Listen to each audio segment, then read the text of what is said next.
Once upon a time, in a faraway land, What are fairy stories? The strange and wondrous place where nothing is as it seems. Magic mirror on the wall. Who is the fairest? Fairy is a perilous land. Before she found herself falling down what seemed to be a very deep It well. is the place you visit A world in your of dreams. myth and magic. when the clock began to The chime evening midnight, star sailed down through the A sky. mysterious voice began calling to the sad She princess. pricked her finger with her needle. 3 drops of blood fell on the In a snow trance, white she window. followed the haunting And peered sound into of the the hollow winding tree. stairway to the top of the You tower. can read along with me in your book.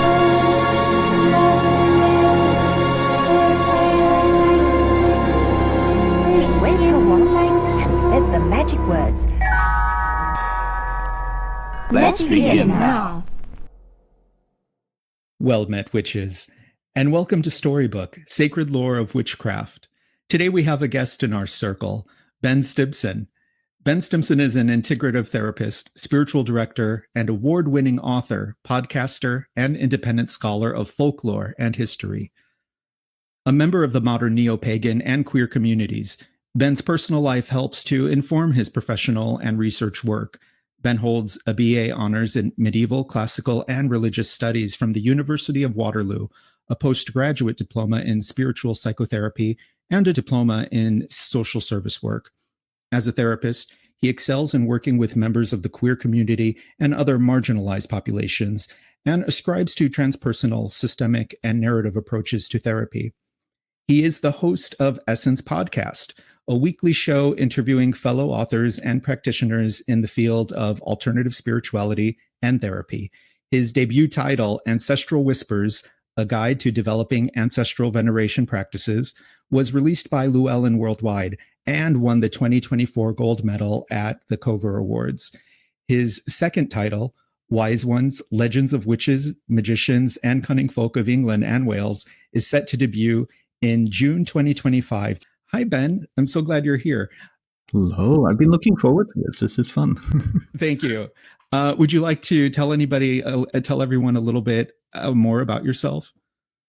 I think that covers it. I think so too. Yeah. Yeah. Every time I listen to that after putting it together, I think, wow, who is this person? I don't even know him, That's amazing. You're very accomplished. And I'm sure actually everyone who's listening to this is familiar with Essence. Something I do like to ask is, how would you describe your magical practice or witchcraft, if you call it that? It's changed over time. I would say it was very eclectic when I was younger, and then I fell into certain streams of traditions, and now it's starting to become eclectic again, but in a much more nuanced, much more, I would say, experienced sort of way. So I've been very lucky. I've been connected with Druidry through Obod and some of the other Druid organizations. I was connected with Lukumi Santeria for a few years and still am. I'm still friends with my former godfather in that tradition. I've been involved with Espiritismo. I've been involved with folkloric tradition now. I'm really reconnecting with my own roots because of my ancestor work. And so I would say it's really gone the gambit, but I would say that is essentially it. It's that experienced piece. It's that more mature piece. It's almost like cheese that's been aged and has that delicious quality to it now. That's a first of a metaphor for me. I love that. We also have joining us Reverend Laura Gonzalez, a priestess and host of Lunatic Mondays. Hi, Laura. Do you want to let everyone know a little bit about yourself as well? Of course. Let me see. Where do I begin today? I'm a priestess of the goddess. I'm a minister with Circle Sanctuary. I'm a podcaster and manager of Circle Sanctuary Network Podcast. I'm a tarot reader. I'm a healer. I'm a speaker. I'm a teacher, an educator, and also a witch for hire.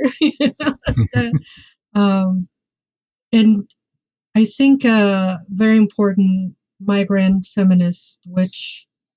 Those are some of the things that are very important for me to say. And I'm so happy to be here. Every time I come back, I say the same, like, oh my God, it's been so long.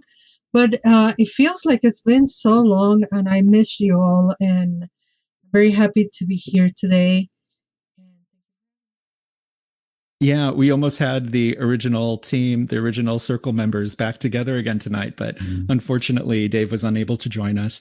And I was really intrigued what he might have to say about this tale. This sounds a little bit up his alley.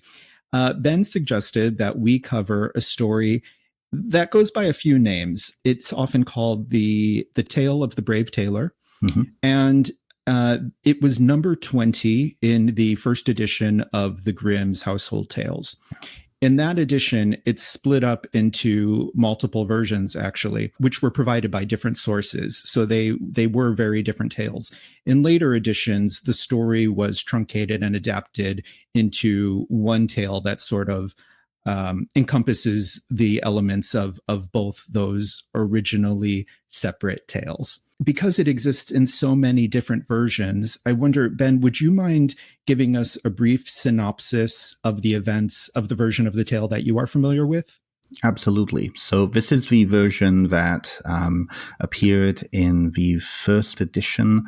It was KHM 20, as you said, and in the original version, it was under the title Das tapfere Schneiderlein, so the Brave Little Tailor. That's the version I spoke when I supplied the recording to you.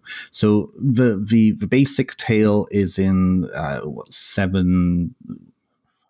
seven parts, basically 7 events throughout the tale. You have the opening scene where the brave little tailor is just a tailor sitting in his shop, and he suddenly gets hungry, and he hears outside a woman who is going up and down the street selling jam. And he calls up to the woman and he says, "I will gladly buy jam from you." She comes up thinking, "Oh, great, this tailor, he's going to be rich. He's going to buy all my jam." And he asks her to spoon out just enough jam to fill a single slice of bread. And he pays her for that, and she goes dejected. The second part of that piece is he's about to eat his jam, and flies start to come on. And so he goes and he swats them away, and he kills 7 of them in one blow. Now, he quite proud of himself with that, and he's like, "Oh, I killed 7 with one blow." So he creates himself a sash that says "killed 7 with one blow." Now, he decides he's going to go on an adventure, so he looks to see what he has available, and he picks up 2 very specific things. He picks up a piece of cheese, and he puts it into his pocket, and as he's leaving, he sees a bird on the ground, still alive, but he sees this bird, and he picks it up and puts it into his pocket. This leads to the second major part of the story. He comes across a giant as he's on his journey. And the giant sees the sash and says, "I'm going to challenge you." And the giant challenges him to 3 challenges. The first is the ability to squeeze water from a stone. So he picks up a rock, squeezes it, and there's water inside, and water comes out. And so he says, "Can you do that, little tailor?" And so he does. He takes his piece of cheese and he squeezes it, and whey comes out. The second part of that then is a stone throwing contest. The giant thinks, "I'm mighty, I'm big, I can throw as far as I further than this little tailor." And he throws a stone. And little tailor says, "Yes, very good, but I can do better than that." And he takes the bird out of his pocket and throws the bird, and the bird takes flight and flies away. So to the giant, this is a stone that's being thrown further away. The third major part of that is the giant is saying, last thing, help me to take this huge, massive tree trunk, and we'll take it to the forest. And so the tailor says, "Absolutely, yeah, for sure, definitely." So the giant picks up the tree trunk, and the tailor climbs onto the tree trunk and is holding the twig of the tree trunk and saying, "No, I'm holding it, I'm helping you." And he is essentially is carried by the giant. And then what progresses is then a series of other trials. The tailor goes and becomes involved with the king. The king doesn't particularly want the tailor as part of his entourage, and so sends the tailor on 2 major missions that are impossible. and each time the tailor is able to through trickery, through using the ignorance or the stupidity of the people around him, to basically win each time. The three major trials that he defeats two giants by throwing stones onto them while they're sleeping.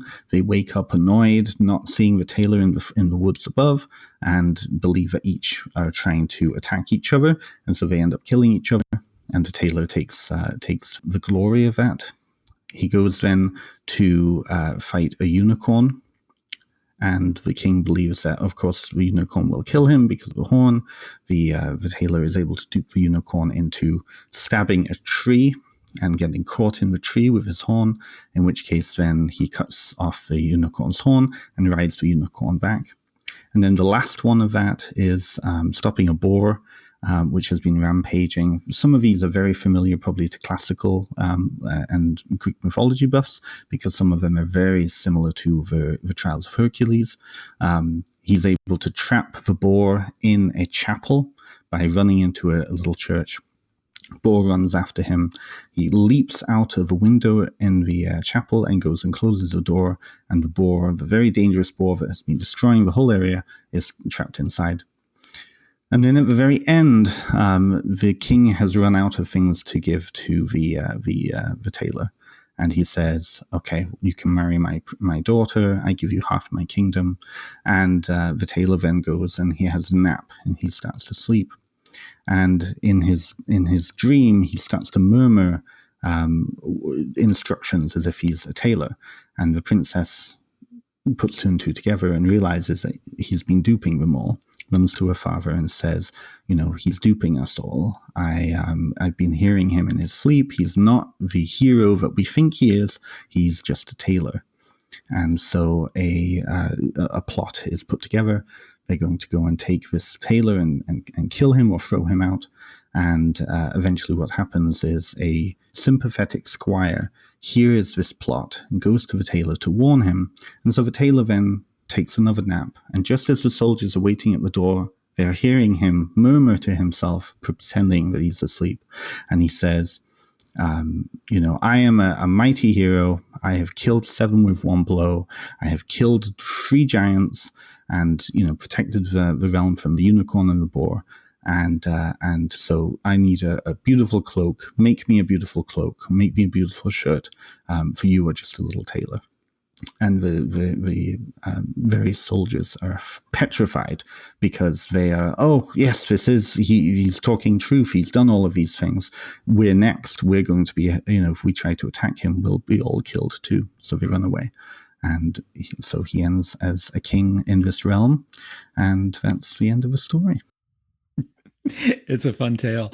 Why did you suggest this story specifically? Well, so I had suggested before the story of Baba Yaga and Vasilisa the Fair. And the reason particularly I wanted to do that one on here was, in particular, the idea of taking or being able to see tools that are seemingly random in front of us. And so when I presented this earlier in the year to you, I was like, okay, that would be good. I actually studied this particular tale in a class that I was doing September of last year, last semester of my program. And it was a full-on folklore studies course. It was Introduction to Folklore through the university. We studied this, and I thought, you know what? No, this encapsulates a lot of the teachings that I think would be relevant to many of the listeners here. So I thought, no, I'm going to change it because I really, really love this. I love this. Mm-hmm. And I love that we got back to Grimm. Laura, did you have any initial reactions to the story itself? My first, the immediate and initial reaction was, it reminded me a lot of politicians. And of course, here in Chicago, where there's a lot of talk of politics right now. But it reminded me of this power of telling people I'm going to do something, or I did something, or I am this brave person that had accomplished this and that and the other, and by pure ingenuity, fooling them. And so it was like, oh, he's a great politician. But then immediately after, this sense of justice that I carry with me all the time was like, that's not fair, because he's just lying. So that was the immediate reaction. Of course, I didn't like him. But then you end up admiring him, like, wow, he fools everybody and he gets away with everything. And just by being ingenious, by being, some will say he's very lucky. And I don't think luck has a lot to do with it. It's just being cunning and ingenious and smart and a quick thinker, which is something that is very needed in magic. Very much so, yes. Yeah, you bring up, I think, a good point. Probably the first thing I wanted to mention about the story is he's clever, but as opposed to a politician where they have to be a bit charming, he comes off a bit annoying to most of the people in the story, beginning with the woman that he buys the gem from. What do you think about that characteristic, Ben? So I think that we have to understand this tale, first of all, in the context of the culture that it came from. And I think that's really important, because, we're 21st century North Americans. I'm up in Toronto, so I'm North American. We come from a very individualistic culture, and a culture that is saturated in capitalism. So on the one hand, we can use that lens to look at this story and be like, oh, well, he's selfish. He's in it for himself. He's just looking out for himself. He's using the people around him to get ahead, right? When you look at the source culture, what you're essentially doing is you're looking at a culture that there is no social mobility. There is no possibility for a member of the middling class or particularly a peasant moving through different social strata. Tailors are particularly interesting in Germanic culture and German territories around this time, during the medieval ages, because they don't quite fit into specific places. And because they create, they also have this air of magic around them.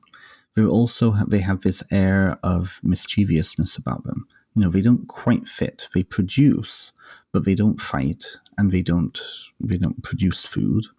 They don't really work hard. They don't, toil in the fields. So what is their identity? And so a lot of times, tailors particularly are seen as annoying or as stock characters that are going to chance be dangerous because they're able to do things that other people don't do or can't do, right? So I would say that piece right there, the reason that so many of them see this as annoying or see him as annoying, is because he's doing something that generally the bias is he shouldn't be doing, right? The tailor aspect is interesting as well, because one, of course, for us, we have the magical associations that he's pulling strings, like pulling the strings of fate. He's working with the strings of fate that maybe in ways that other people are unable to. But also as a tailor, he wouldn't be of use to people in his own social class or lower, but he would become increasingly important and necessary for those in the statuses higher than him, because they weren't as able to make their own fashions. They weren't able to make the undergarments for the knights. And as fashion became more complicated, the tailors became more required. So yeah, it's a very unusual social standing. And it's one that I think you tend to see kind of throughout European culture of this time. And I'd say probably around the world, actually, that middling sort, right, the merchants and the artisans, they tend to become very, very powerful in different ways because they're not landed, right?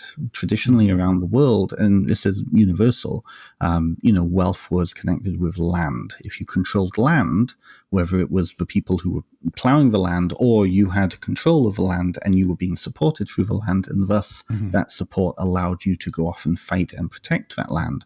That was the social power, right? So artisans and merchants, they controlled different forms, and I really love that you picked up on that piece around fate, because I think that really shows up in this again, particularly in that universal way, but particularly through that Germanic sense. And this is why he's called the Brave Little Tailor.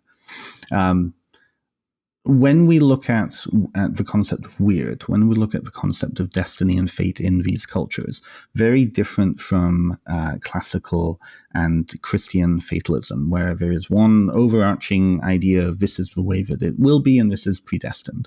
The idea of fate within Germanic and Scandinavian cultures is as an unfolding.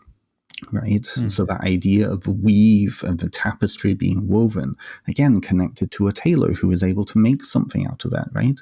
But we can demonstrate this throughout. Why would this tailor pick up a bird and a piece of cheese at the beginning? Didn't make any sense. Right. Until later on when we find, okay, they're useful. And we see this again and again and again.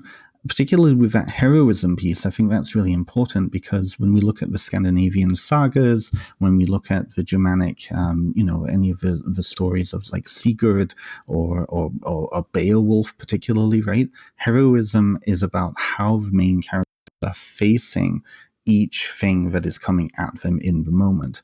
And we see this with the tailor, right? Instead of fleeing from the giants who are trying to kill him, right? He is finding ingenious ways to circumnavigate, to cheat his way through, to make himself, survive each event instead of running away. And he does.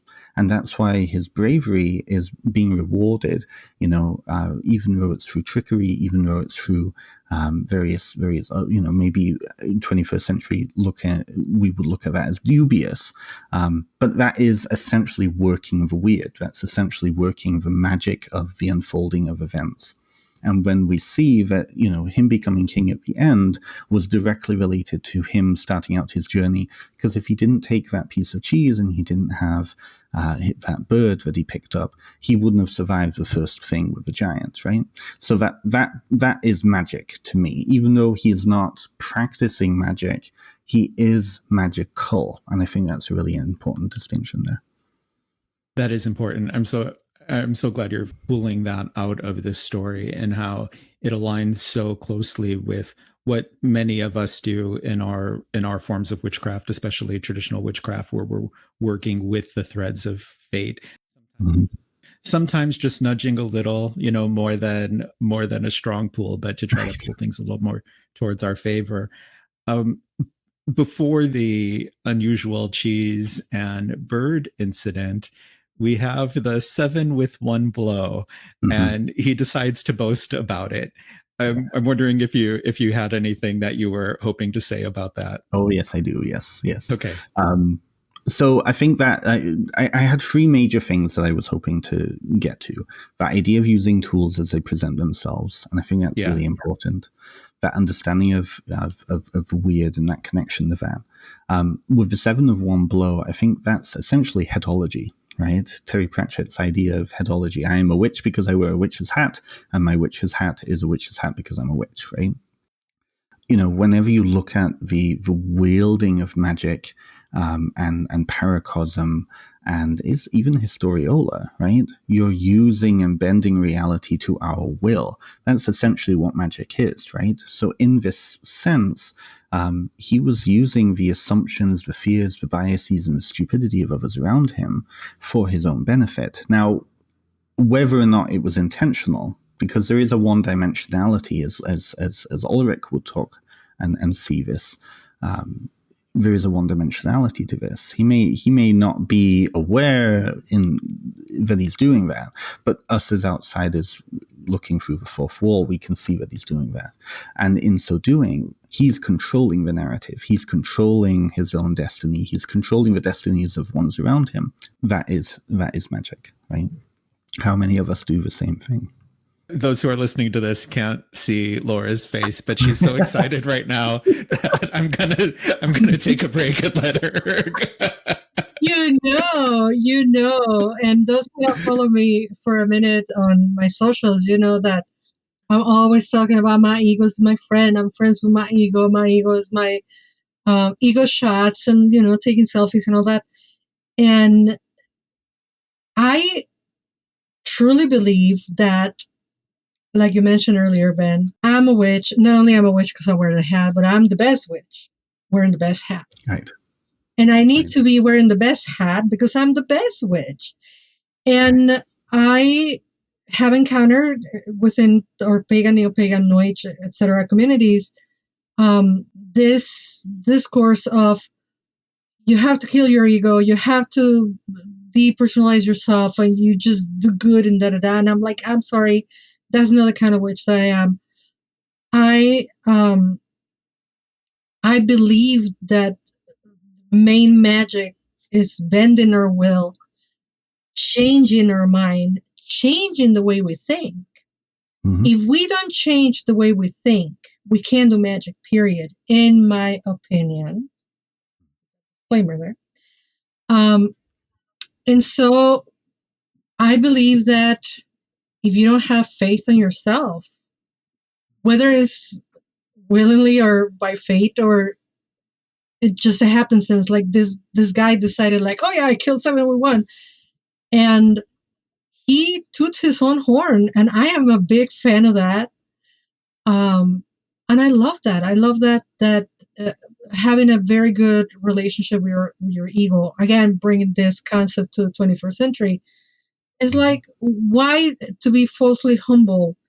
And this rhetoric of humbleness and acceptance and the rewards of the heavens, and like I'm alive right now. Mm-hmm. I want my rewards right now, please. You know, like I don't want to wait until I'm a spirit. Mm-hmm. If there's an afterlife, like I am alive now, and I'm here to experience everything that I can get in life. And so that is one part that I really connected with, obviously, because it's like, yeah, I'm just going to tell you what I do, and then you make your own assumptions, you know. And just the last thing that I was so excited about when I was listening is what I tell my apprentices, you know, hexing 101, you need to make sure that the person you're hexing knows that you're going to hex them.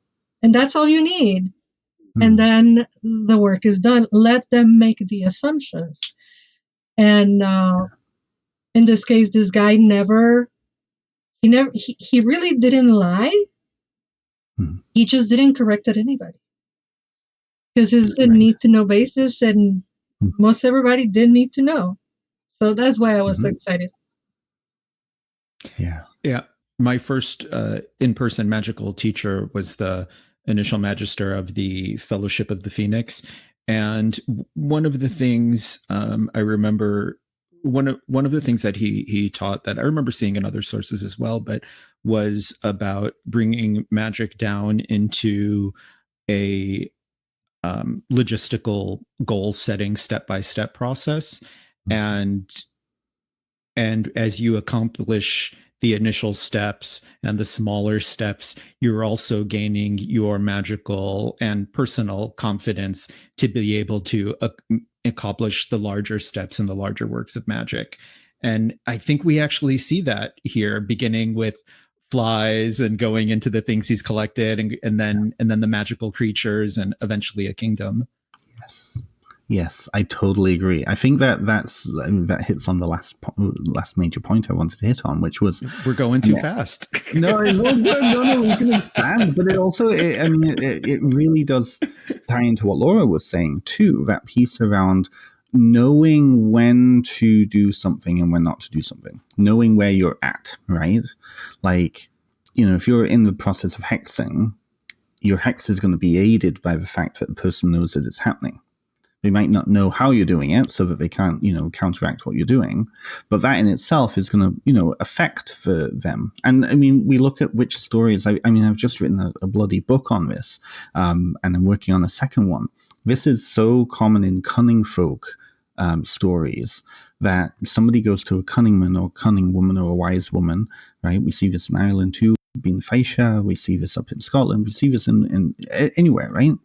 Somebody knows that they're going to go to the wise person. The wise person lets it know in the area that they're, on the case. Suddenly, the stolen money or the lost cow, or whatever it is, reappears the next day because the fear of it has been put around that wise person. Oh, well, the wise person doesn't need to hex anymore because their reputation is magical, right? I think that's really, really powerful. And that is power. That is power, right? In this situation, this story, his reputation, the Little Tailor's reputation protects him at the end. The Little Tailor's reputation is what causes the humans in the story not to attack him. Whereas when, and it's really clear cut when we see it, the supernatural is in the forest. The only times that he meets the supernatural is away from civilization. The giants aren't coming into the town or the kingdom. They're in the forest. He meets the first giant in the forest, right? So there's a real delineation between the supernatural world and the human world, but they cross-link, they cross over, right? So he's using two different skill sets in each of these spheres. And I think that's really important for magical folk and magical practitioners, is to know what tools to use in each sphere. Sometimes in the spiritual sphere, we're using ritual, we're using magic, we're using spells. In the human sphere, if something can be accomplished, and this comes back to headology, right? Nanny Weatherwax saying, if something that can be accomplished without magic can be done, don't do it with magic, just do it with what you can, right? And that's really understanding then what tools you have available to you, So as he ventures towards the forest, he collects, he brings the cheese, that's good. That will be his lunch on the way. He surprisingly collects the bird. And I'd like to hear a little bit more about this idea of the tools that we collect on our way. And it seems surprising that he was able to recognize those specific items. Maybe they just took his fancy for whatever reason. And how have you experienced this in your own life, in your own practice? Really? This is where we now need to zoom out a little and look at folklore in general, kind of look at these universal motifs, particularly in the Germanic and Slavic. This is really evident, but also in other forms too, in other cultures. And this is where the motifs of encountering tools along the way and being told perhaps first. So this is where the story of Baba Yaga comes in, right? So Vasilisa the Fair is told by her wicked stepmother to go into the forest to meet Baba Yaga, full well knowing that Baba Yaga is going to eat her, right? But the little cat comes into the picture, a supernatural assistant comes into the picture and warns her and says, you will encounter these specific items, you need to pick them up each time. That's where faith comes into it, coming back to what Laura was saying before, right? The faith of understanding the supernatural has a hand in this, and that they have our best interests at heart. And in this case, it's missing from this particular story, but I imagine that, other versions could very well have had this supernatural element in here, right? This idea that, with Vasilisa the Fair, for example, she's walking through the forest, she comes across a blue ribbon, a pot of oil, a piece of meat, and, something else. And each of those things are needed when she's at the cottage of Baba Yaga to escape. She doesn't know what each of these weirdly disconnected things are, like what, right? But they become useful in the moment, and there's a certain element of trust there. I think with this story, again, it's missing, but I can imagine that there's an element of, could be an element, and particularly in my own life, I've experienced this, of kind of becoming sensitive to the ripples from the future, right? This is where seeing magic in the mundane becomes a major way of looking at the world. So, whether or not he had an intuition that the piece of cheese and the bird would be important at some point in the future, we don't know. But I can imagine that, yes, he would. I mean, why look at a little bird and think, I'm going to put it in my pocket because it could be useful later, right? I've experienced that in my own life when I've worked with weird, when I've worked with this idea of fate and destiny and those ripples from the future coming back in time. I've had periods of my life where I knew something was coming Something was just on the horizon, something was just about to make an appearance, or something invisible was happening in my life, something big was happening in my life, and I consciously had no idea what was happening, but I got a gut sense that something was important. I needed to make a really important decision. I need to either step out of the way of myself, or I needed to make a decision, and eventually that would lead to something big. And I mean, the reason that I'm sat here right now with several books published and, being a therapist and all goes back to a very central decision I had to make in 2015. And I had that visceral sense of something big was happening, something was about to happen, something important was about to happen. And I think most of us have those experiences, but the rational mind up here pushes it down. This is where magical thinking comes in. Just trust and being in the flow sometimes is a lot more important and beneficial to us. And that's really where that sense of kind of weird and heroism comes in, is that we're reacting to what is happening and responding to what is happening as it comes up, but we're on kind of that flow, right? So the Brave Little Tailor didn't know that eventually he'd meet the king further down the line, but he decided to go out on an adventure, and he successfully met each challenge along the way without fear. And, there were times in the story where he could have been, killed by any of these different magical creatures. But he responded to each one. He faced the challenge. And I think that is essentially the magical lesson here. And as witches and as magicians and as magical practitioners, we face a challenge each time we start to engage in making a spell, right? Every time we engage with the supernatural, there's a potential that we could be flattened, just destroyed. Demon comes in and goes, nope, boom, that's it, right? But we face that challenge. We face that stepping into that liminal space, into that supernatural space, and that's heroic, I would say. And I think that what makes a witch, I've said this before, is to be conscious and aware. And a lot of what you're talking about right now is that, right? That precognition and the postcognition and the awareness.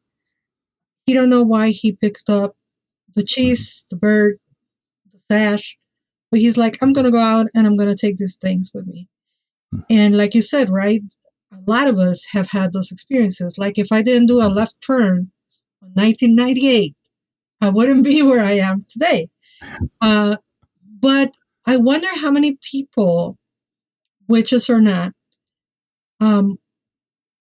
walk through life without that awareness, that this action take me to this action, to this, And I think that as witches, or wise people, or whatever it is people identify as, we are constantly looking back and left and right, and connecting the dots. And therein lies the mysteries, right? When we connect the dots, whether the present or in the past, and that's why I took the cheese, because I was going to need it. I didn't know when I took the cheese, but then at the moment that I needed, I know it was on my pocket and I just squeezed it, right? How many times we have had those moments? But it takes that special awareness, and also the openness, right? Because you're talking about conscious mind and unconscious or subconscious mind. And sometimes we really fight against bringing things from the shadow, right? We really close our eyes and we don't want to see the shadow because we're afraid of we're going to find the bad things, bigger quotes. When in order to find the good things, you have to look at the bad things. You can't pick and choose. You have to look at the whole story of yourself in order to gain wisdom, right? Because as they say, knowledge is having the tools, but wisdom is knowing when to apply the knowledge and the tools. So he was wise, even though like the first impression when you look at the tale, the first impression is like, oh, he's cheating. But then when you look at it the second, the third, the fourth time, it's like, wow, this guy was really really smart, really. He was very cunning. He was right? extremely cunning. Yeah. I love, and I don't know if I'm going jumping in time here, timeline, but I love what he does with the giants when he comes back and throws the rocks at them, because that's, again, politics is on the environment right now. And that's what they do. And pardon me the segue for a second. They constantly pit a segment of people of color against another segment of people of color. And you have one demographic fighting the other demographic, fighting each other, when you don't see that the ones throwing the rocks are not the giants, but are other people. Metaphorically speaking, when two minorities go at each other, the only one that wins is the abuser. And in this case, he was so cunning, so smart, so so ingenious, that I'm just gonna make him believe that it's the other guy, and that's genius. It's true, right? And I think, if we can really apply that to multiple kind of zones here, right? Like, certainly that's used in politics. Certainly that's used in marketing too, right? The spin of pitting two forces against each other. And I think, again, that comes back to that idea of knowing what we have available to us. So he saw a load of stones, just little pebbles. They were little tiny pebbles, really. But he had the wherewithal to understand, okay, I can just drop these and annoy these giants and rouse these giants to destroy each other, right? And then I just take I take the glory, right? But he wasn't misrepresenting himself in all of this, because if we look very carefully at how he framed it, when he came out of the forest and the soldiers were like, they heard all of the things going on. He never actually said, as far as I know, I'll have to read the direct quotes again, but he doesn't say, I killed them, right? But he did have blood on his sword because he did stab one at the end, and he showed the sword, and he just let other people's assumptions and biases kind of take over. And that's very political. That's a very politician thing to do, isn't it, right? And how often do we hear that from politicians all around the world? Doesn't matter what country it is, that's cunning. But then we are ascribing our kind of way of seeing that and our values onto that. And that, I think, is magical, because what is the magician? What is the magical person but the mirror for us? To go back to what you were saying, Laura, about doing the inner work and embracing the bad. We're projecting onto this magical character, and they're reverberating it right back to us, right? I was speaking with AB's Witch Journal recently. I love him so much. Oh my God. About how Winkleman talked about how, as societies grew in population, there would be a natural conglomeration of various populations that are now coexisting, and they all have distrust for each other. So the leaders would invent exactly what Laura was talking about. They would find something to cast as the outcast, and they would establish new societal norms. And those who were transgressive against these new norms were the witches, right? And there's an interesting similarity in this story between the fear of the humans, the king and the knights and things like that, and how the tailor, whether it's bravery or stupidity or just experience and transgressiveness, he's never afraid. So, as you were mentioning, he just, okay, I'll go take care of the giants, and now I'll go take care of the unicorns. And it wasn't that he was strong enough, but he did not share the fear of the society. Yeah, I think that's a really important point. That is an essential quality of folklore around the world, right? That one-dimensionality creates that blank canvas that we can project onto, right? You imagine you're telling these to children now, but originally these stories were not being told to children. They were being told in a more general cultural sense, right? They were being told around the campfire, in the pub, in the, the inn, wherever it is, right? And they're blank canvases so that people can sit back and think, okay, what would I, done in that situation, if they weren't just taking it as entertainment, right?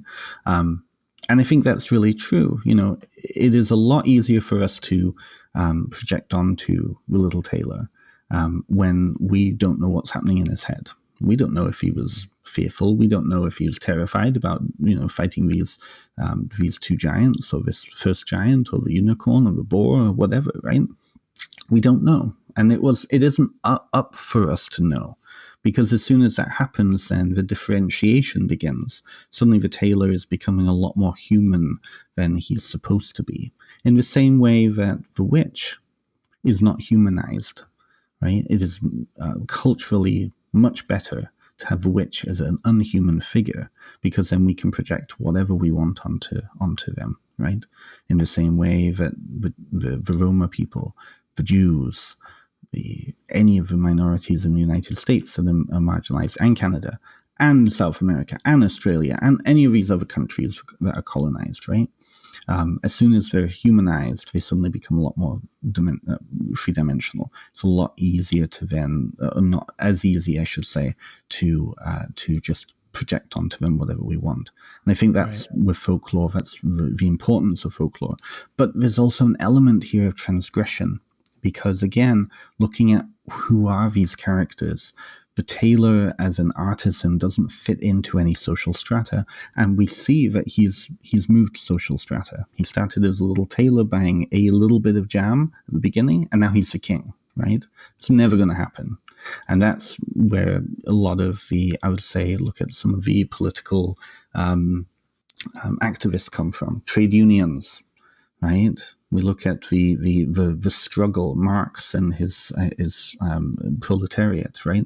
The middling sort and the workers rising up and disrupting.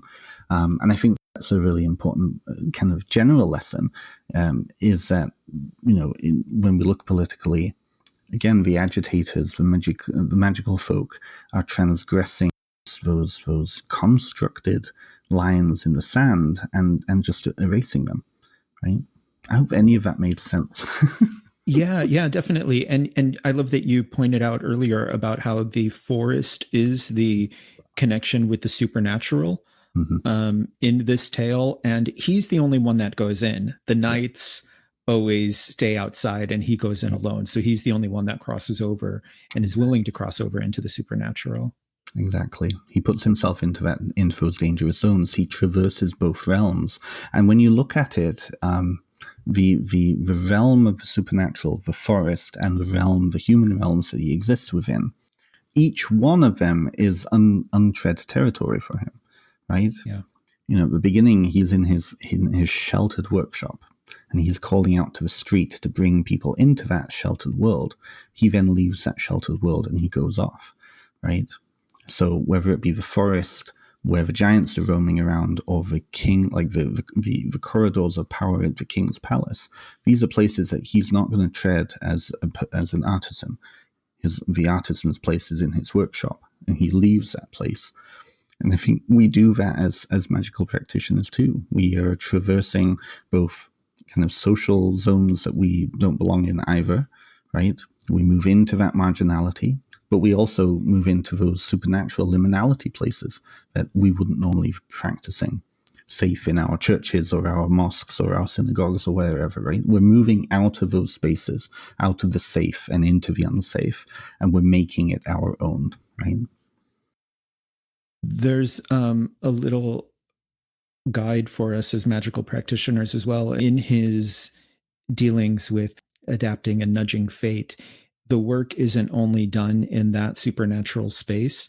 When he leaves the forest, there's still more of the story. There's still dangers that await him in the human realm, that he has to continue the work or bring the work from the supernatural down now into the manifest realm to make it actually truly manifest, to reap the benefits.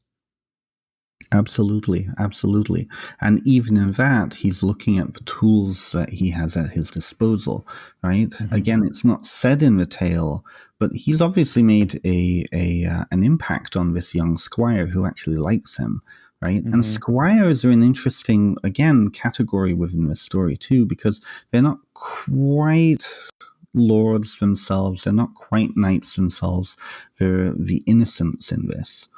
And this innocent, this squire, steps forward despite the rules of whoever he's supposed to be squiring for, because it doesn't tell us that he's a squire of this little tailor. He's just a squire. So if he isn't connected to the tailor, and he's instead connected to one of these soldiers, he's actually traversing cultural norms there too. That sense of duty, that sense of chivalry, right? To warn this king that these traitors are going to attack him, right? And then that allows him to then concoct this new story. So he's using what he has at his disposal, and I think that again tells us, of the allyship. Right? We have allies in our lives. When we're working with our practices, we need to have and build those connections in order to keep ourselves safe too, right? And another thing, There's so many pieces to all of this. Sorry. the fact that the king sends them back again and again. Mhm. So first he promised, right? You kill the giants, you get half of the kingdom and my daughter. That's it. Mhm. And he does that, and then the king is like, "Oh, I changed my mind. Let me put another task." And then he goes and finishes that and comes back, and the king is like, "Oops, let me add to the pile." And that speaks to the tenacity also of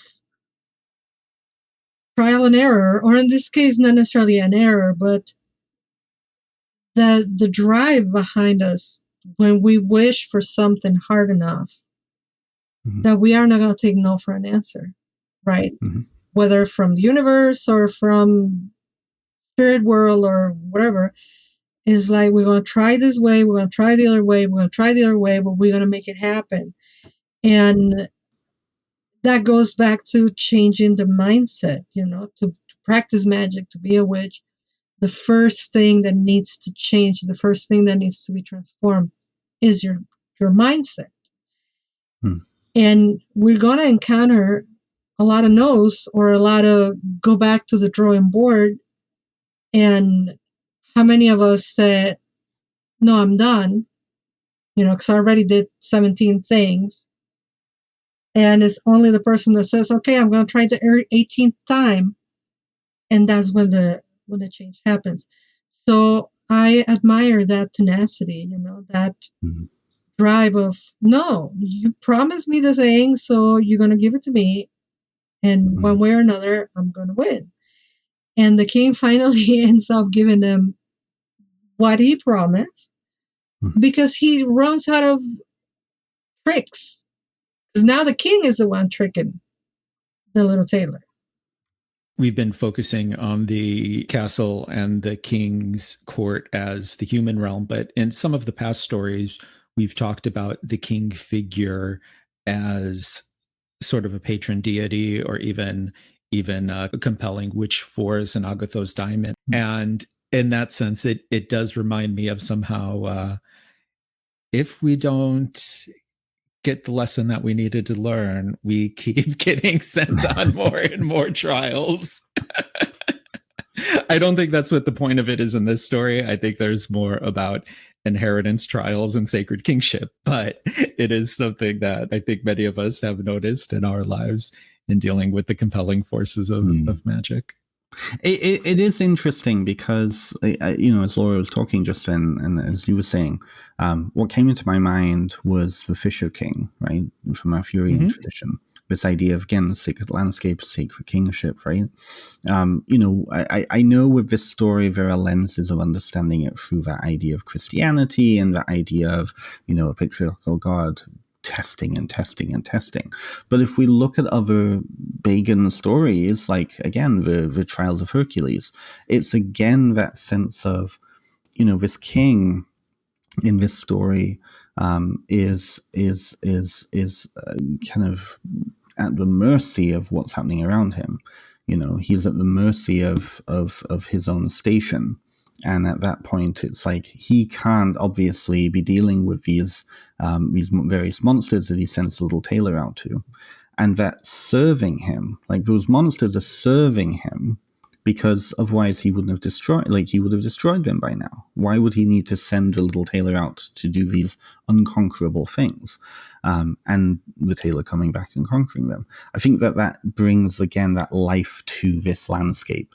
And it's going into the supernatural to bring back that life to the so-called natural, right?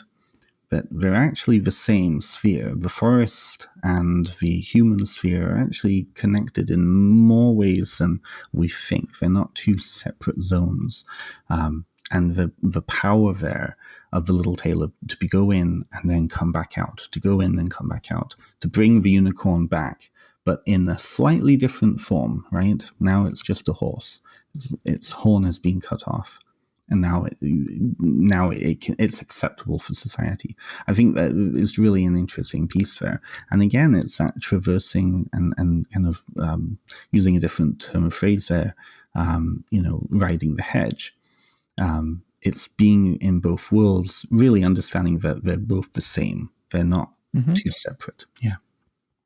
I don't really know how to tie this in, so I'll just ask you.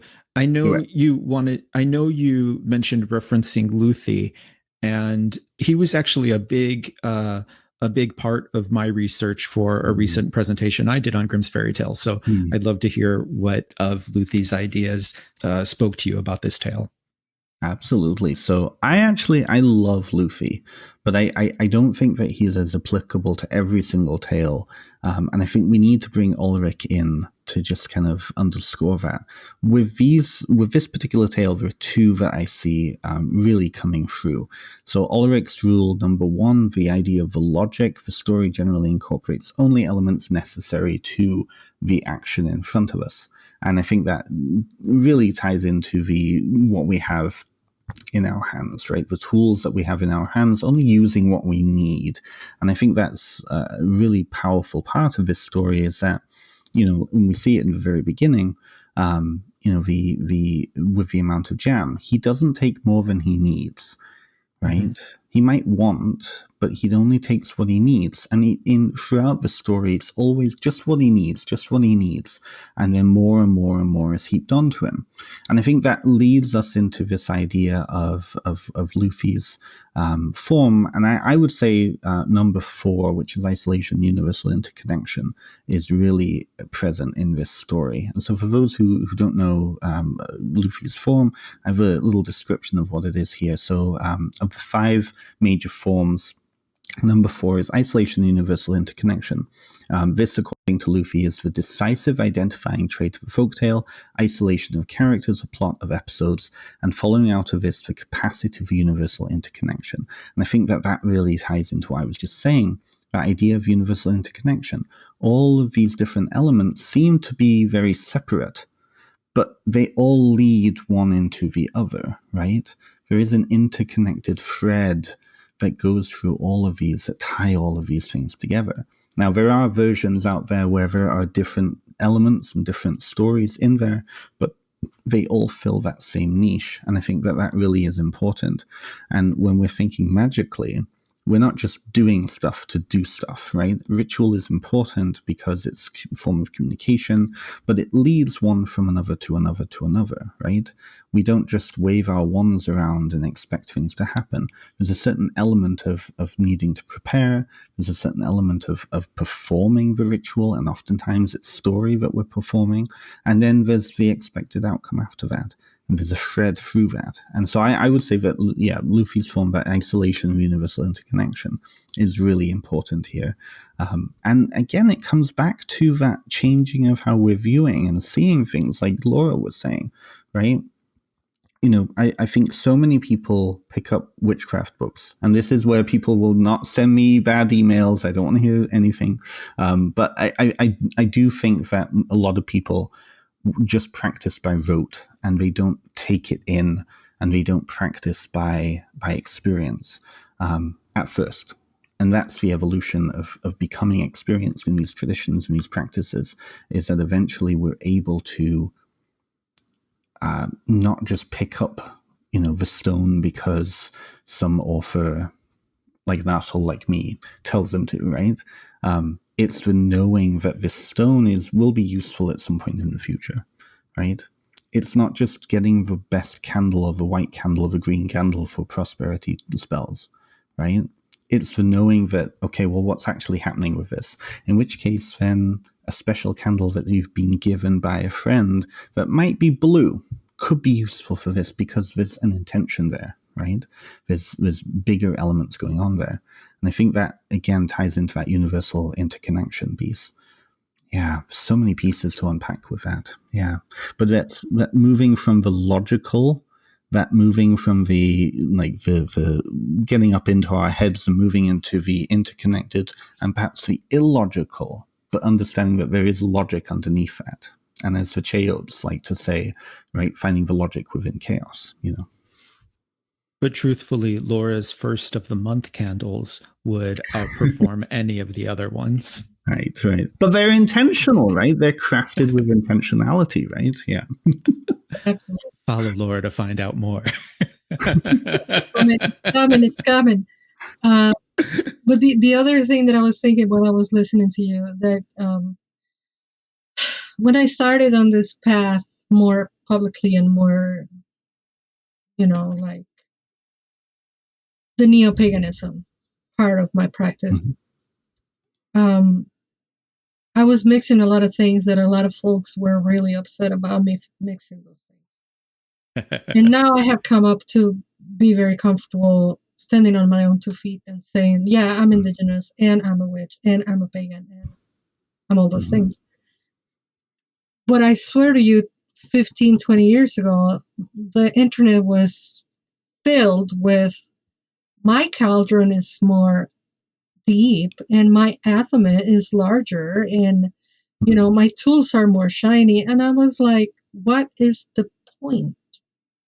If, again, I know I sound like I'm beating a dead horse here. If you don't change your mind, if you don't make that connection, if you don't find, as you said, is the illogical, is the sentient, is the kick in the gut that tells you, I need to do it this way. And there are no two mysteries that are the same. And then a lot of people hang up on, they get so caught up with this word traps, I call them, like the mystery, where's the mystery? And then there are people that tell you, only if you study under me, you can find the real mystery. And I'm like, no, because your mystery is yours. You have to find it on your own. And, there's a lot of that, like, oh no, you have to be my student so you can find it. Like, no, it has to come from within you or it's not going to come at all. And you have to be brave to, again, look into that mirror, look into the shadow, look into, like, be adventurous, go into the forest, because the forest is inside. And very interesting. Yeah. This is where I'm going to jump in. This is where I think that this is where the interconnection piece is, and this is where we need to move away from modern kind of ways of thinking about this is, because while I agree that, we need to go into ourselves and that there's a lot of wisdom inside ourselves, we also need to understand that individualism is a very unnatural part of human condition and the human way of living, right? There is an understanding, and I really strafe against this now. There's an understanding of folklore which says that it's just fiction, that people can just rewrite their story and do whatever they want, right? I think we need to understand the interconnection between all of us and how we are products of our cultures, of our groups, of our whatever. We're products of that. And when we look at collectivist cultures around the world and medieval Europe, where some of these stories that we've talked about on this program come in, and stories all over the world, they're products of the group, because the group is that collective unconsciousness, right? The group is the The group is the safe organic reservoir that we all emerge out of and eventually go back into, right? And so I think that while we're going deep inside, what we're also doing is connecting with the human condition that is universal to all of us, and that we come back out to join the group again. And I think that individualism is really the bane of society, because let's call it for what it is, right?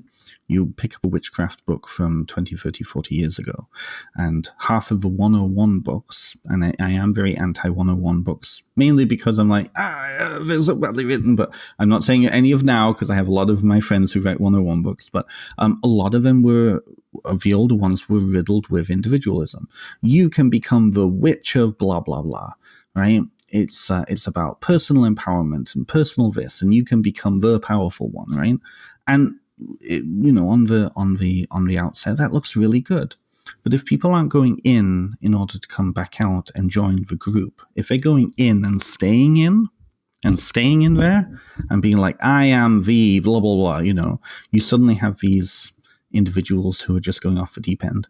And I think that's very dangerous. And then you have personality cults where it's no longer about going in to come back out to join the rest of us.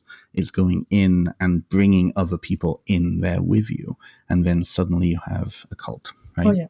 So I think I know you weren't saying that, Laura, but I think it's really important that from folklore studies point of view to put that out there, because somebody could read this story and be like, oh, well, this is all about the tailor gaining everything and becoming at the end the king.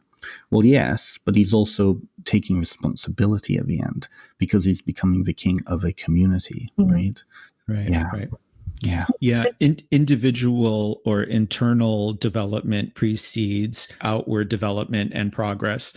And so there is a point to it. Of course, there is a point to personal empowerment, but it's only to precede the work that then happens interpersonal with the others and the community around you.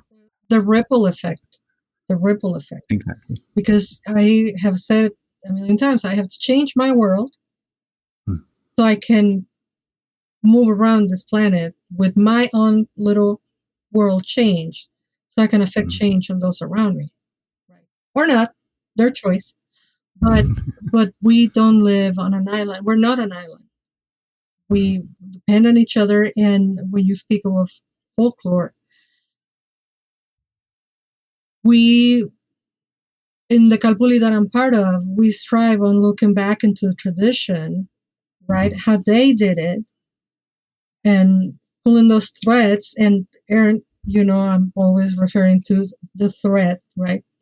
Pulling those threads to weave into the future, and then to add the knowledge of now, right? Like back in the day, it was very gendered. It was very strict. It was very, certain things were very by the book, so to speak, or by the codex, because there was no book.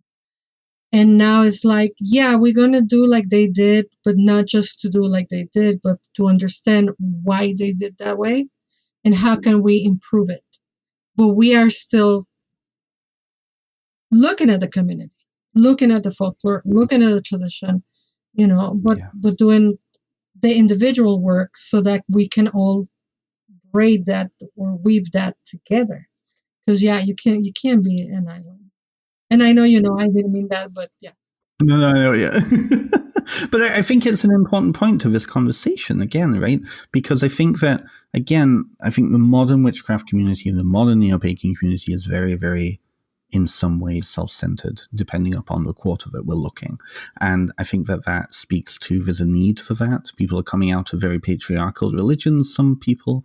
They're dealing with a lot of religious trauma. This is needed for them in that moment. But then it can become very unhealthy and becomes very self-centered and very self-defacing, right? And I think that this is also that's speaking about the idea of tradition, because tradition is put together by people who have done the work, right? The community is supporting that. And as the community evolves and grows from generation to generation to generation, the folk tradition will change along with it so that it's updated. One of the issues of folk witchcraft now that I see, and I don't know if either of you will agree with this, is that people are then coming into these traditions, reclaiming these traditions because they're traditional, right? And they're getting stuck then with, oh, well, I need to be like it was 200 years ago when this was recorded in this folklore book, right? Instead of understanding that it can be brought into the now, that we don't need to. And neo-paganism is the same way. How many Reconstructionist groups get caught in this trap? Ceremonial magic. Ceremonial magic. You know, exactly. I love the true grimoire tradition, but at the same time, at some point, I had the thought, okay, but how much of this is Society for Creative Anachronism? Like we don't need to blacksmith like we blacksmithed in medieval England, so we probably don't need to. Exactly. It's something that, and it's funny because two figures I really respect, Dr. Al Cummins and Julian Vane. Julian Vane is really connected in the UK, really wonderful. And they both said the same thing. Like Julian said, and I just love this. It's like, okay, great, you've gone up the mountain and come back down again. That's great. You found wisdom, you found enlightenment, whatever, right? I can go up the mountain too and come back again too, right? And we come back and it's, your path up the mountain. Something that Al was saying in one of his, I think it was Salem Folklore and Witchcraft Festival earlier in the year, he was talking about the Grimoirium Verum and how when we look at the grimoire tradition, and it's true, when we look at the written textual grimoire tradition from century to century to century, oftentimes what we're watching is people evolving how they're working with these spirits, and the spirits are evolving too. The spirits are adapting and changing. But you wouldn't necessarily know that if you pick up one copy of the Picatrix from 1492 or whatever, and then one copy from 1800s, right? And be like, oh, well, which one's truer? Oh, the one from the 1400s, right? So and just stick with that. You're relating to those spirits the way that they were related 500 years ago. Yeah, I think it's important to understand, but it's also important to understand how that's changed, right? And the same thing is true with folk tradition and folklore. The book that I just wrote, one of the key things I really wanted to do was to show the evolution of stories over time, particularly when it comes to witches and cunning folk. And it's fascinating to see how little elements come in and change, so that when you're reading something, a legend in a book now, written by whatever press is putting out folklore texts, and then you go back to 1795, where the very first version of that story pops in, and it's so different. We need to understand this about the Brothers Grimm too. Even the stories that we're getting from the Brothers Grimm are heavily changed from what they used to be. We're only getting one version of it from multiple different versions that would have changed. If the Brothers Grimm hadn't collected these stories and they had continued, and they do continue in the folk oral tradition, right? We would have seen a change in the stories. And so we need to change our mindset so that we're not caught in the past, that we're seeing them in the present now and applying them to the present now, so that we don't get caught. Sorry, my little soapbox moment there. Something interesting about this tale specifically, I do not read German, and one of the translators that I rely on, Oliver Liu, made a comment that it was an extremely difficult tale to translate, and in fact a difficult tale to even read in German, because it's written in an archaic manner, and the Grimm brothers declined the idea of updating the language when they wrote it. They preserved it in that archaic manner compared to other stories in their own collection. And I thought that was really interesting, and actually could even speak to perhaps the legacy of the tale before it was collected. I think so too. If memory serves, it was from a dialect down near Austria, if memory serves, which makes sense because that region is very heavily forested, or was very heavily forested. But this is the issue with the Brothers Grimm in general, is that what they did was they took all of these stories and they eliminated their locality. Right? They made, there's only a few of the stories, like, the Bremen Players, for example, it's hard to take that story out of the city of Bremen. But all of the other stories were completely, their locality was removed. And at that point, then, we lose a lot of context of the local culture, of the local landscape, of the local way that these stories were being told, Like, you had Moss Mate on a few weeks ago, right? Would it have changed the story if Frau Holle wasn't in Austria? or in southern Germany, right? I think it would. I mean, if it was set in France or if it was set in Scotland, it wouldn't be the same. It wouldn't mean the same. We wouldn't be able to read the story in the same way.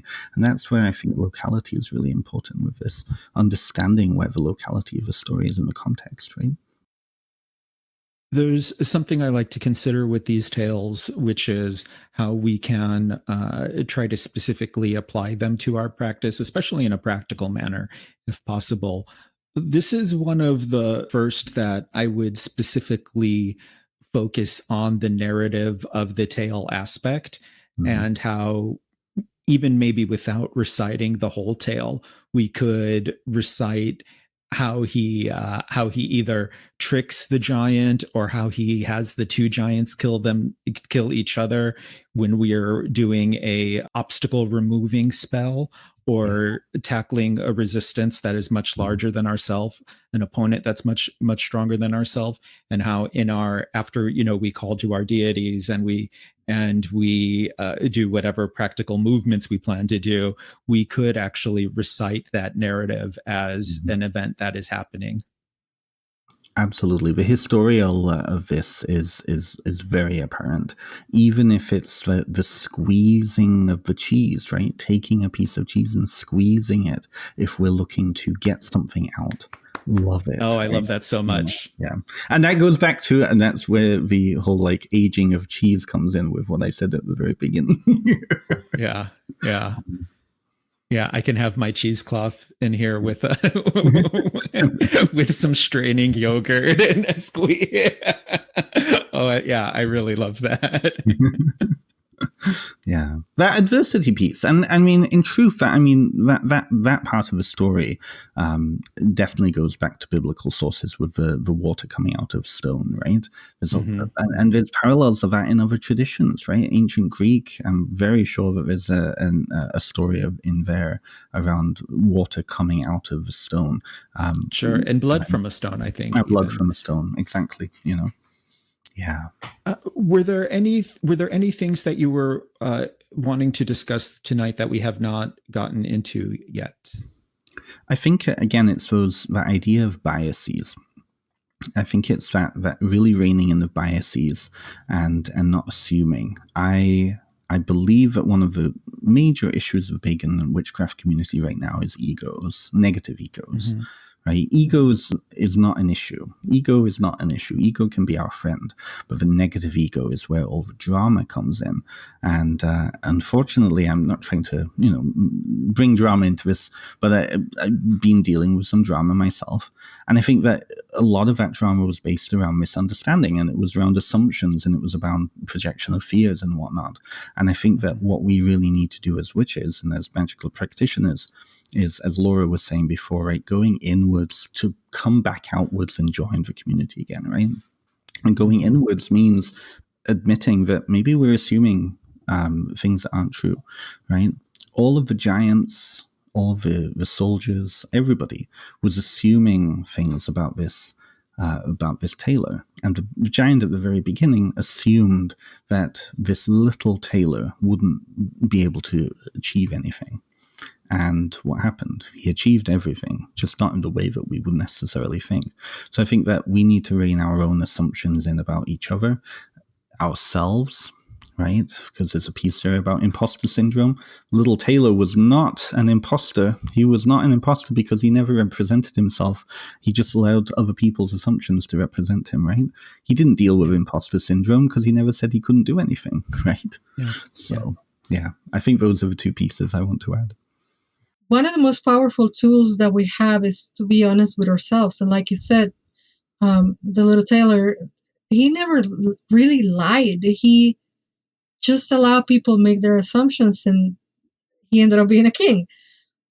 But the flip side of that is like, okay, let's not make assumptions with anybody and be honest. And I'm very connected to wind when it comes to magic, right? To the element of wind. I mean, and I love to be direct and to ask the questions. And I think that is a wonderful magical tool that we can use both in the realm of humans as well as in the realm of the liminal space, right? To be direct with the deities, with the entities, with the spirits. Like, I need this.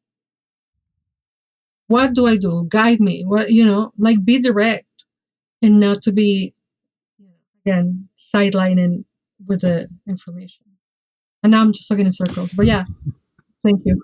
Yeah, I think that's exactly the point of the personal aspect of the work, or the internal aspect of the work, is to make us more personally effective, strengthen our integrity, and increase our personal confidence for interpersonal relations, for healthy interpersonal relations.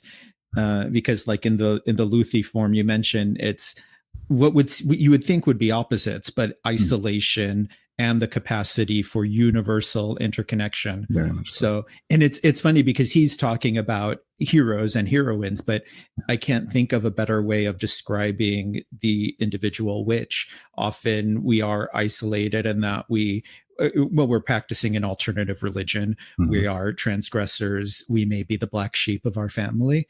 So, we are isolated. I wouldn't have thought of looking at the tail this way, but we talked about how as a tailor, he stood separate from society as well.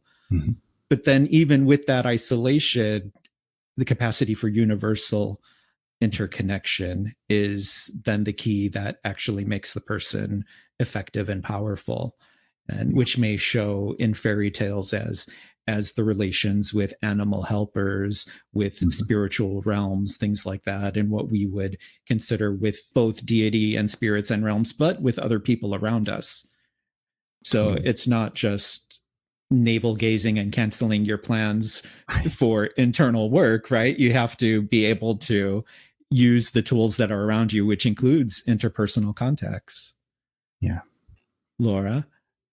Yes, sir. What do you think you might have going on in late fall or winter that you would like to tell people about? Well, I'm very positive that we will be doing some workshops.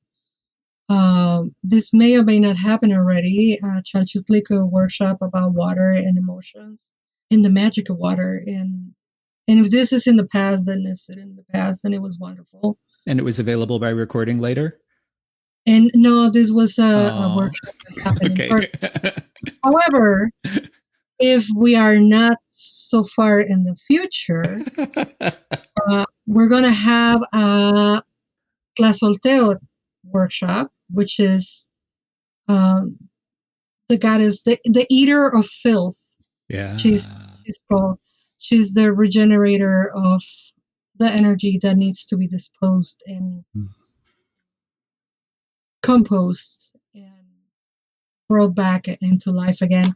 And that is going to happen mid-late fall, or is happening very soon. I don't know. But also we have the goddess, the Decolonizing the Goddess series that might be extended to 2025. So for those who don't know, I've been doing the Colonizing the Goddess the whole 2024.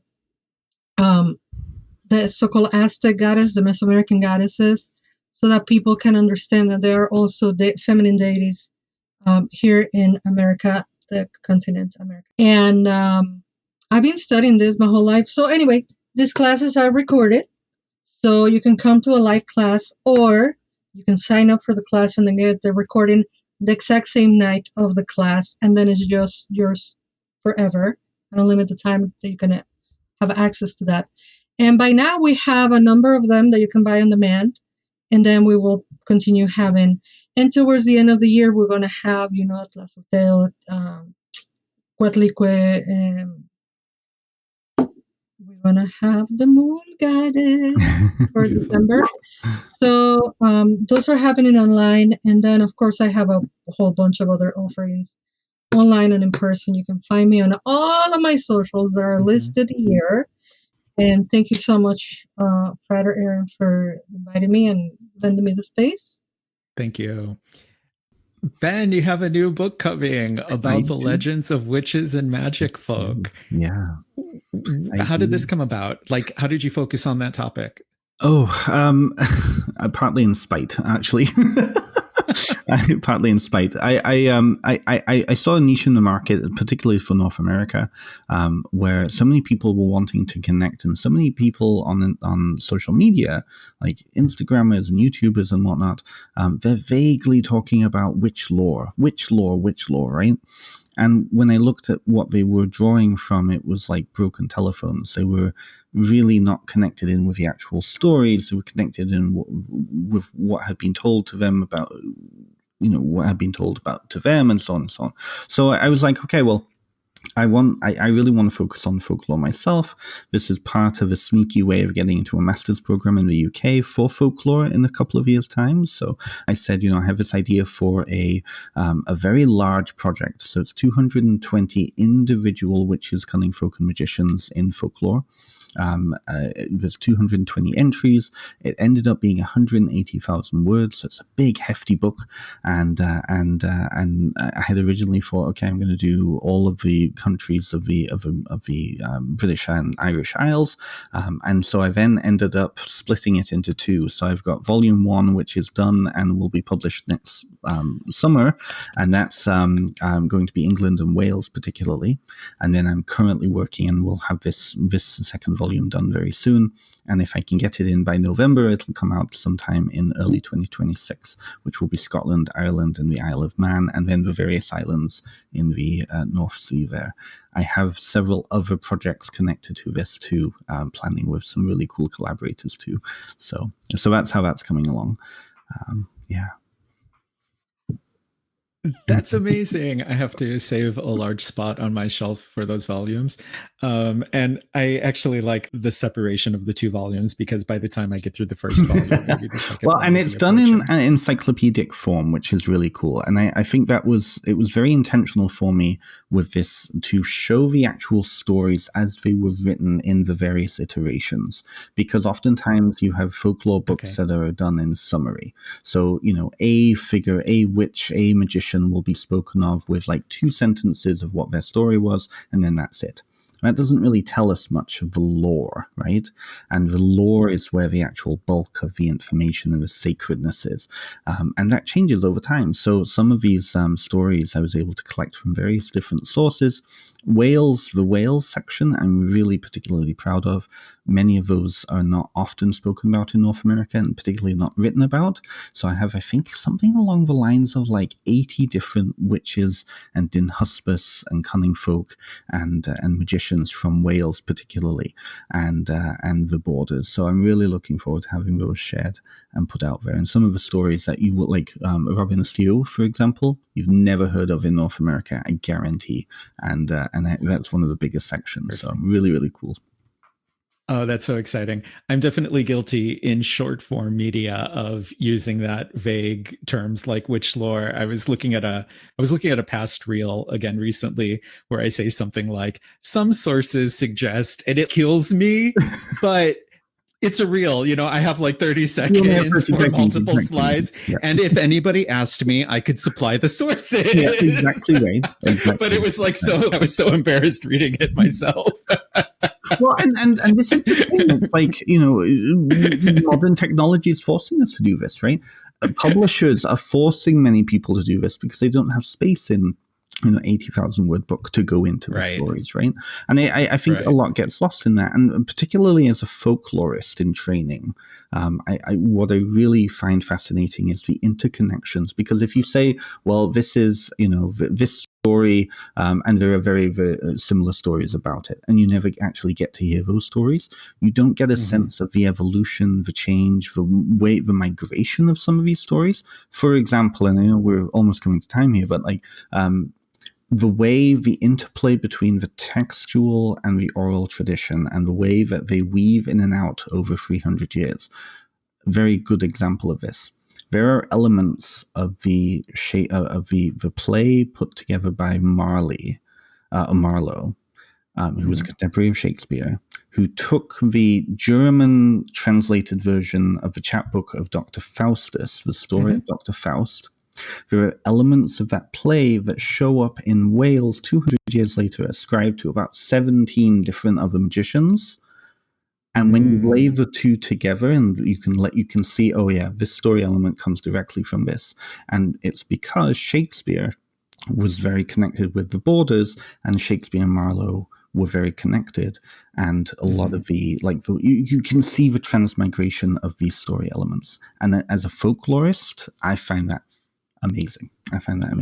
You can also catch people out. So there were a couple of times where you can see that folklorists in Wales, for example, plagiarized stories from Scotland that were published 15 years or 20 years before, and then just changed some elements and didn't really do it great. Yeah, so it's fun. It's so much fun. Do you have any speaking engagements or workshops as well that you offer? I do. So coming up, so I do have a Patreon where I put classes and things like that.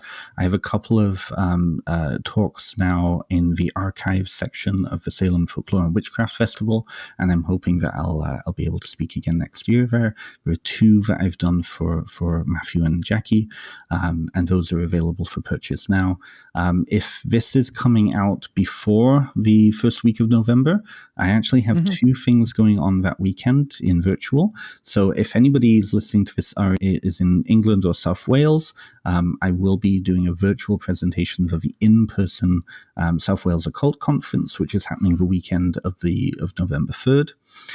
The same weekend, I'm also doing a virtual presentation for the Scottish-based Ancestral Pathways Conference. So those are the 2 big ones coming up for me. And then apart from that, I'm just writing and, trying to live up here. So great. I think that brings us to the end of our discussion then. Oh, yeah. Thank you so much for having me on. This was wonderful. Thank you. Thank you for being here. Again, of course, Ben runs the Essence podcast, which you can find on your streaming platforms. And it's been a pleasure discussing this tale. I know you put a lot of planning and work into this ahead of time. So thank you again. Thank you for supplying us with a narration of the story.